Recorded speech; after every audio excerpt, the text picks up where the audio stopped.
বাংলায় একটি কথা প্রচলন আছে, ধান, নদী ও খাল, এই নিয়েই বরিশাল। অসংখ্য খাল ও নদী দিয়ে ঘেরা বাংলাদেশের দক্ষিণাঞ্চলের বিভাগীয় জেলা এবং বাংলাদেশের দক্ষিণাঞ্চলের অন্যতম একটি জেলার নাম হলো বরিশাল। ঢাকা থেকে একদিনের সময় করেই ঘুরে আসা যায় দক্ষিণাঞ্চলের বিভাগীয় শহর এবং অন্যতম এই জেলাটি থেকে। 64 জেলা নিয়ে আমাদের এই বাংলাদেশ।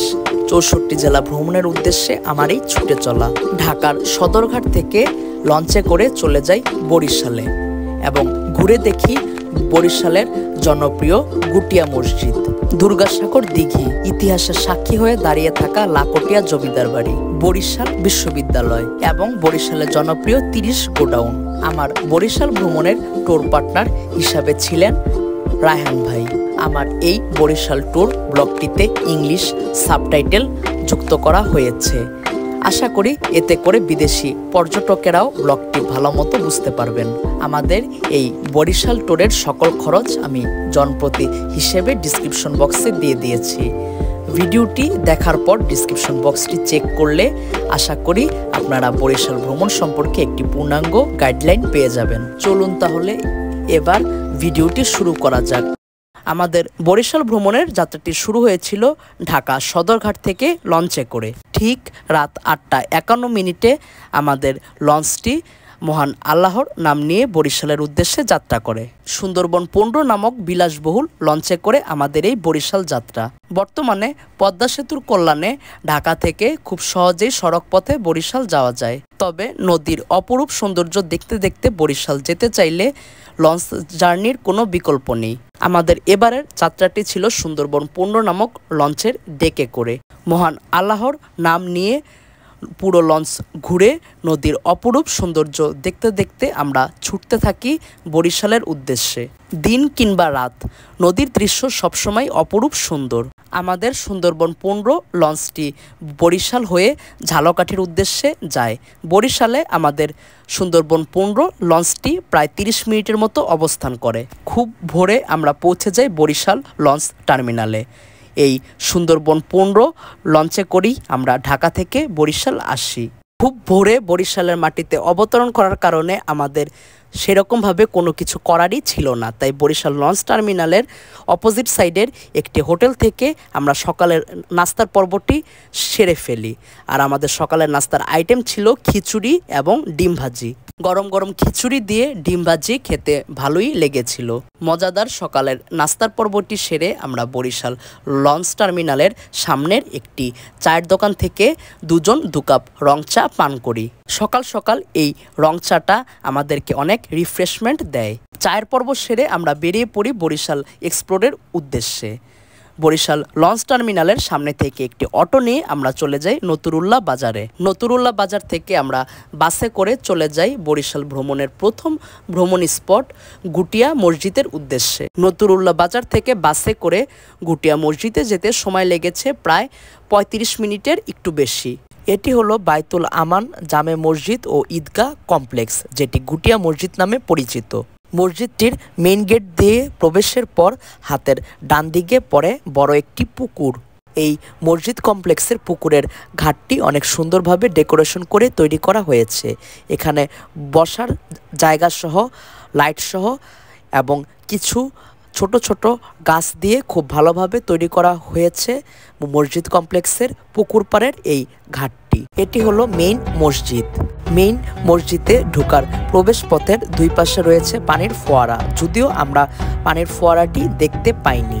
চাঙ্গুরিয়া গ্রামের ব্যবসায়ী এস শরফুদ্দিন আহমেদ এই মসজিদটি নির্মাণ করেন।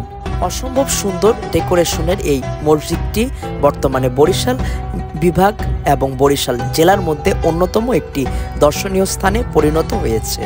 মসজিদটির নির্মাণ কাজ 2003 সালে শুরু হয় এবং শেষ হয় 2006 সালে। পুরো মসজিদ প্রাঙ্গণ জুড়ে অনেকগুলো কবুতর রয়েছে। এই কবুতরগুলো মসজিদের অন্যতম আকর্ষণ হয়ে দাঁড়িয়েছে। অসম্ভব সুন্দর এই মসজিদটির অবস্থান বরিশাল জেলার উজিরপুর উপজেলার গুটিয়ার চাঙ্গুরিয়া গ্রামে। মসজিদটির ভিতরে ঢোকার প্রবেশদ্বার বন্ধ থাকায় আমরা মসজিদটির ভিতরে ঢুকতে পারিনি। তাই মসজিদটির ভিতরের সৌন্দর্য আমরা দেখতে পারিনি এবং আপনাদেরও দেখাতে পারিনি। 14 একর জমির উপর এই মসজিদ কমপ্লেক্সটি অবস্থিত। মসজিদটির সামনে রয়েছে বিশাল এক বাগান এবং বাগানের ঠিক ডান দিকে রয়েছে একটি মাদ্রাসা। মাদ্রাসায় প্রবেশের রাস্তার দুই পাশেও রয়েছে বাগান। এটি হলো মরহুম আলহাজ মালেকা বেগম হাফিজিয়া মাদ্রাসা ও এতিমখানা, যেটি গুটিয়া মসজিদের ঠিক পাশেই অবস্থিত এবং মাদ্রাসা ও এতিমখানার পাশে রয়েছে সবজির বাগান। সবজির বাগানটিও বেশ বড়। অনেক এতিম শিশু এই মাদ্রাসা থেকে শিক্ষা গ্রহণ করেন। সবজির বাগানের ঠিক পাশেই রয়েছে একটি পুকুর। মূলত রাজহাঁসের জন্য এই পুকুরটি ব্যবহার হয়ে থাকে। এখানে রয়েছে অনেক প্রকারের বড় বড় রাজহাঁস। আসসালামু আলাইকুম। আমরা এখন আছি বরিশালের বিখ্যাত একটি মসজিদ, গুটিয়া মসজিদে আর কি। তো এটি আমাদের বরিশাল জেলার প্রথম ভ্রমণ স্পট। তো আসলে আমরা এখন মানে আর কি গুটিয়া মসজিদটা ঘুরে দেখেছি এবং আপনাদেরকে যতটুকু সম্ভব দেখিয়েছি আর কি। তো আজকে আমার ট্যুর পার্টনার রায়হান ভাই, মানে আসলে রায়হান ভাইয়ের সাথে আর কি বরিশাল জেলাটি আজকে আমরা মানে আর কি ঘুরবো। তো এটার মাধ্যমে আসলে আমার 52টা জেলা ভ্রমণ সম্পূর্ণ মানে আর কি হবে, যেহেতু মানে আসলে এখন আর কি শুরু করছি। তো আশা করা যায় যে ইনশাল্লাহ ভালো মতোই শেষ করতে পারবো। তো রেহান ভাই, যেটা হচ্ছে যে মানে গুটিয়া মসজিদটা কিরকম লাগলো একটু বলেন ভাই। আসলে মসজিদের অভিজ্ঞতাটা অসাধারণ, কারণ এখানে যেরকম পরিবেশ আসলে দেখতে পাচ্ছেন আমার মাথার পেছনে যে হচ্ছে এখানে সুন্দর একটা স্তম্ভ আছে, এখানে লাইটিংটা আসলে অসাধারণ। আর এটার পাশাপাশি মসজিদটা অনেক বেশি পরিষ্কার পরিচ্ছন্ন এবং ভিতরে গেলেই একটা শান্তি অনুভব করা যায়। তো আর মসজিদ তো আপনারা সবাই দেখলেনই আসলে সবকিছু যে কতটা সুন্দর লাগে, কিভাবে কি এখানে আছে। আর আশেপাশে হচ্ছে কিছু ঝর্ণা আছে, যেগুলো হচ্ছে রাতের বেলা বা সন্ধ্যার দিকে আর কি যখন অন্ধকার হয় তখন এটা চালু হয়। ওইটা দেখতে খুবই সুন্দর লাগে এবং চারদিক থেকে আলো থাকে, যেটা আসলেই ভালো। আপনাদের যদি সম্ভব হয় আপনারা এখানে এসে ঘুরে যাবেন, এটা আপনাদের প্রতি আমার বিনীত অনুরোধ। Thank you. তো এখন হচ্ছে যে আমরা গুটিয়া মসজিদ ভ্রমণ শেষ করে যাব হচ্ছে দুর্গাসাগরে আর কি। তো এটিও বরিশাল জেলার মধ্যে অন্যতম একটি দর্শনীয় স্থান। তো সকলে আসলে ধৈর্য সহকারে ভিডিওটি দেখবেন। তো যেমনটা বলছিলাম, এই ঝর্ণাগুলো রাতের বেলা ছাড়া হয়। রাতের বেলা ঝর্ণা এবং মসজিদের লাইটগুলো মিলে যে কম্বিনেশন তৈরি হয়, সেই কম্বিনেশনেই মসজিদটিকে আরও আকর্ষণীয় করে তোলে। খুবই ভালো কিছু সময় অতিবাহিত করি গুটিয়া জামে মসজিদে। গুটিয়া জামে মসজিদ থেকে বের হওয়ার সময় আল্লাহ হাফেজ এই লেখাটি আপনাদের চোখে পড়বে। গুটিয়া মসজিদের সামনে থেকে একটি মাহেন্দ্রতে করে আমরা চলে যাই বরিশাল জেলার অন্যতম আরও একটি দর্শনীয় স্থান দুর্গাসাগর দিঘিতে। যেতে আমাদের সময় লেগেছে প্রায় 10 মিনিটের মতো। তো এটি হচ্ছে দুর্গাসাগরে ঢোকার মেইন প্রবেশ গেট, একদম মেন রোডের পাশেই অবস্থিত। মেইন গেট থেকে জনপ্রতি 20 টাকা দিয়ে আমরা ভিতরে প্রবেশ করি। আর প্রবেশের পরেই আমাদের চোখের সামনে পড়ে বিশাল বড় দুর্গাসাগর দিঘি। দিঘির পাশে কবুতরের অনেকগুলো খোয়ার করা আছে এবং ওই খোয়ারগুলোর ভিতরে অনেকগুলো কবুতরও আছে। দিঘির পাশে সুন্দর একটি ওয়াকওয়ে আছে। দুপাশে গাছপালা দিয়ে ঘেরা এই ওয়াকওয়ে দিয়ে হাঁটতে বেশ ভালোই লেগেছিল। ওয়াকওয়ের ডান পাশে রয়েছে একটি মিনি চিড়িয়াখানা। চিড়িয়াখানার এই খাঁচার ভিতরে রয়েছে 2টি ময়ূর, আপনারা দেখতে পাচ্ছেন। ময়ূরের খাঁচার পাশে রয়েছে অনেকগুলো হরিণ। হরিণের খাঁচা থেকে ওয়াকওয়ে দিয়ে হাঁটতে হাঁটতে ঠিক ডান দিকে পড়বে উট পাখির খাঁচা। এই খাঁচার ভিতরে 2টি উট পাখি রয়েছে। সময় যত গড়াচ্ছে পূব আকাশের সূর্যটা ততই আলো দিতে শুরু করেছে। আর পূব আকাশের সকালের সূর্যের আলো দুর্গাসাগর দিঘিকে এক অপরূপ সৌন্দর্য দিতে শুরু করেছে। মিনি চিড়িয়াখানা থেকে একটু সামনে এগুলে হাতের ডান দিকে পড়বে একটি বাচ্চাদের খেলার জন্য ছোট পার্ক। পুরো দুর্গাসাগর দিঘির পার জুড়ে রয়েছে ওয়াকওয়ে এবং দুর্গাসাগর দিঘির পুরো চারপাশ জুড়ে রয়েছে সবুজে মোড়ানো গাছপালা। একটু সামনে আগানোর পর আমাদের চোখে পড়ে একটি ক্যাফে। সকালে এই ক্যাফেটি খোলা থাকে না, তাই আমরা এই ক্যাফেটি খোলা পাইনি। তবে গাছপালার নিচে এই ক্যাফেটির ডেকোরেশনও আমাদের কাছে খুব ভালোই লেগেছে। এরপর আমরা আগাতে থাকি সামনের দিকে।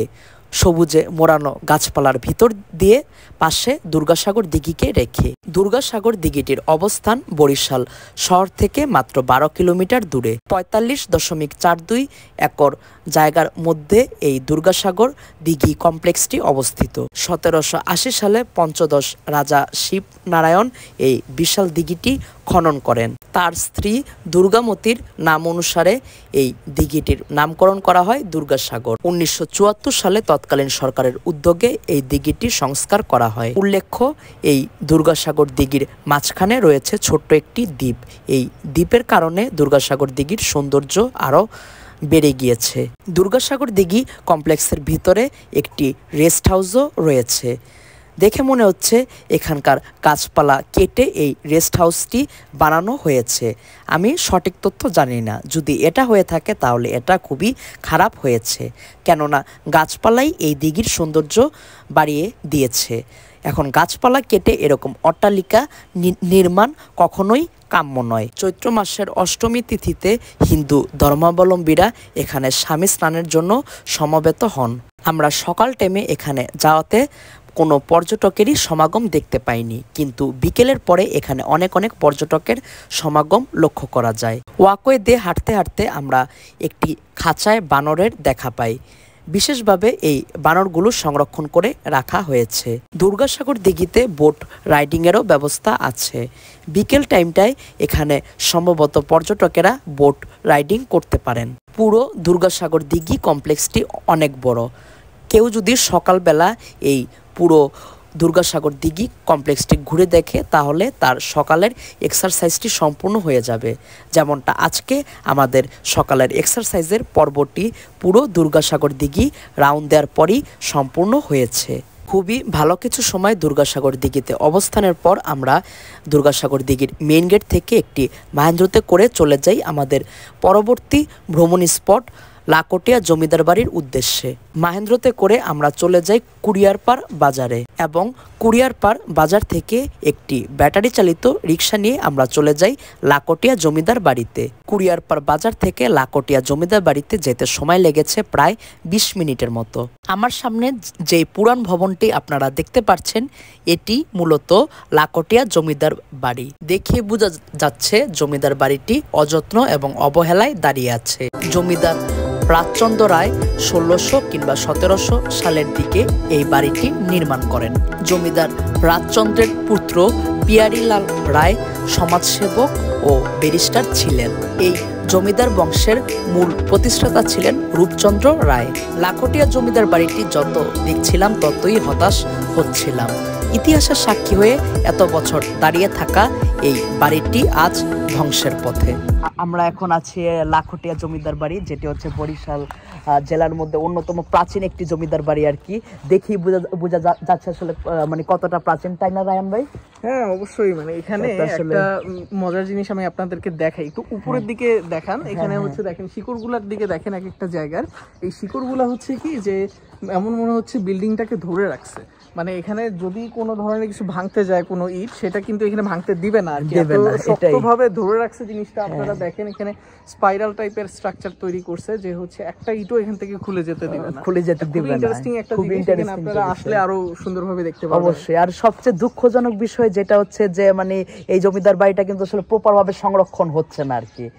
মানে যদি আর কি প্রত্নতত্ত্ব বিভাগের মানে আওতায় নিয়ে যদি এটা আর কি ভালোভাবে সংরক্ষণ করা যেত তাহলে হয়তো এটা আরেকটু দীর্ঘস্থায়ী হতো। কি বলেন ভাই? হ্যাঁ এটা তো অবশ্যই, আসলে মেইনটেনেন্সটা খুবই দরকার ছিল। এট লিস্ট বছরে একবার হলেও এটা মেইনটেইন করাটা খুব মানে আর কি দরকার ছিল। প্রশাসনের সদিচ্ছা থাকলে ইতিহাসের সাক্ষী হয়ে দাঁড়িয়ে থাকা এরকম অসংখ্য জমিদার বাড়িগুলো সংরক্ষণ করা যায়।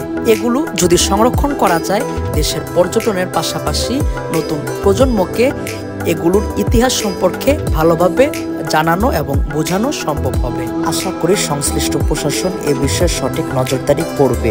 লাকটিয়া জমিদার বাড়ির ঠিক সামনে রয়েছে প্রাচীন দুটি মঠ। এই মঠগুলো জমিদার আমলে নির্মিত হয়েছে, দেখি তা বোঝা যাচ্ছে। লাকটিয়া জমিদার বাড়িতে বেশ কিছুক্ষণ সময় কাটিয়ে আমরা আমাদের রিজার্ভ করা রিক্সাতে করে চলে যাচ্ছি কুরিয়ারপাড় বাজারে, যেখান থেকে আমরা এখানে এসেছিলাম। গড়িয়ারপাড় বাজার থেকে একটি সিএনজি নিয়ে আমরা চলে যাই রূপাটলিতে। গড়িয়ারপাড় বাজার থেকে রূপাটলি আসতে সময় লেগেছে প্রায় 40 মিনিটের মতো। আর রূপাটলি নেমে আমরা প্রচুর গরমের সম্মুখীন হই। এই গরমে আমরা লাচ্ছি দেখে আর লোভ সামলাতে পারিনি, তাই অর্ডার করি 2 কাপ লাচ্ছি। খাঁটি গরুর দুধ দিয়ে তৈরি করা ঠান্ডা ঠান্ডা মজাদার লাচ্ছি খেতে আমাদের বেশ ভালোই লেগেছিল। গরমের ভিতর মজাদার লাচ্ছির পর্ব সেরে আমরা রূপাটলি থেকে একটি সিএনজি নিয়ে চলে যাই বরিশাল বিশ্ববিদ্যালয়ে। যেতে সময় লেগেছে 10 মিনিটের মতো। বরিশাল বিশ্ববিদ্যালয় বাংলাদেশের 33তম সরকারি বিশ্ববিদ্যালয়। 2012 সালের 24 জানুয়ারি এই বরিশাল বিশ্ববিদ্যালয়ের শিক্ষা কার্যক্রম শুরু হয়। আপনারা যদি আমাদের মতো করে বরিশাল ভ্রমণে আসেন, তাহলে আপনারা চাইলে বরিশাল বিশ্ববিদ্যালয় ভ্রমণ করে যেতে পারেন।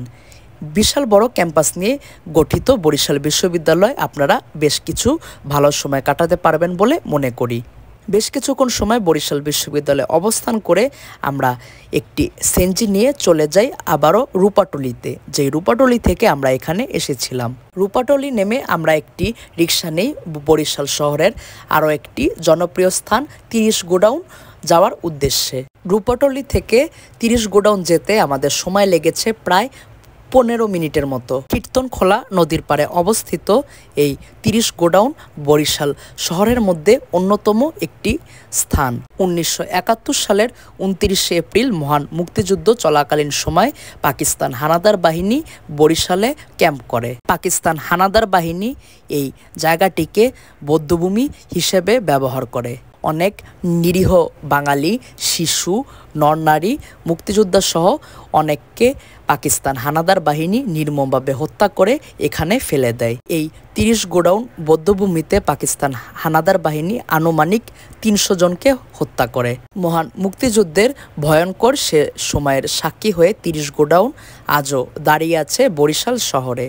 কীর্তনখোলা নদীর পাড়ে অবস্থিত এই 30 গোডাউনে বিকেলবেলায় অনেক লোকের সমাগম ঘটে। বিকেল থেকে রাত পর্যন্ত এখানে স্ট্রিট ফুড সহ বিভিন্ন খাবারের দোকান সহ আরও অনেক জিনিসপত্র পাওয়া যায়, যেগুলো এখানে আগত মানুষেরা কিনতে পারে। 30 গোডাউন ঘুরে দেখে আমরা রিক্সা নিয়ে চলে যাই বরিশাল লঞ্চ টার্মিনালে। এই রিক্সাটি আমরা রূপাটলি থেকে রিজার্ভ করে নিয়ে এসেছিলাম। 30 গোডাউন থেকে বরিশাল লঞ্চ টার্মিনালে যেতে সময় লেগেছে 10 মিনিটেরও কম। বরিশাল লঞ্চ টার্মিনাল থেকে লঞ্চে করে আমরা চলে যাই ভোলায় এবং ভোলা থেকে রাতের লঞ্চে আমরা ঢাকায় ব্যাক করি।